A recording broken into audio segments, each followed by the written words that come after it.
West Bengal Nadia জেলা থেকে cycle নিয়ে চলতে চলতে উত্তরপ্রদেশে এক অপূর্ব জায়গা তোমাদের দর্শন করাচ্ছি। এই দেখো অপূর্ব জায়গা, এই নদী বয়ে চলেছে। দেখো এই নদীর নাম হচ্ছে বেতবা নদী, যা উত্তরপ্রদেশের হামিরপুর জেলায় অবস্থিত। আর এখান থেকে বালিও কিন্তু তোলা হচ্ছে অনেক, ওই দেখো। আর ব্রিজটা দেখো, এপার থেকে ওপার পর্যন্ত কিছুই দেখা যাচ্ছে না, অনেক বড় ব্রিজ দেখতে পেলাম। আমি করছি 4 ধাম 12 জ্যোতির্লিং সম্পূর্ণ ভারত ভ্রমণ ওয়েস্ট বেঙ্গল নদিয়া জেলা থেকে। তা বন্ধুরা, আজ আমাদের 368তম দিন। তো এখন আমরা যাচ্ছি আমাদের 8 নম্বর জ্যোতির্লিং কেদারনাথ জ্যোতির্লিং দর্শন করতে। তা বন্ধুরা, এখান থেকে আর বেশি দিন লাগবে না, আমাদের খুবই তাড়াতাড়ি সেখানে পৌঁছাচ্ছি এবং বাবাকে দর্শন করছি এবং তোমাদের দর্শন করাচ্ছি।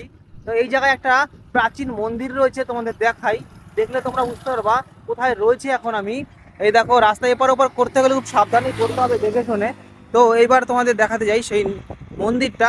ঘাটও করা রয়েছে ওখানে, শুধু জল নেই তাই বলে এখন সেইভাবে ব্যবহার হচ্ছে না। এই দেখো মন্দিরটা, দেখো ঘাট করা রয়েছে, জল বেতবা নদীর জল আসলে আবার ওখানে স্নান করা যাবে। তা বন্ধুরা, এভাবেই তোমাদের ভালোবাসা, তোমাদের আশীর্বাদ নিয়ে এগিয়ে যাচ্ছি, এগিয়ে যাব। তোমরা পাশে থেকো, ভালো থেকো, আমাদের সাথ দেওয়ার প্রেম থেকে লিখে যাও। জয় জয় শ্রীরাম।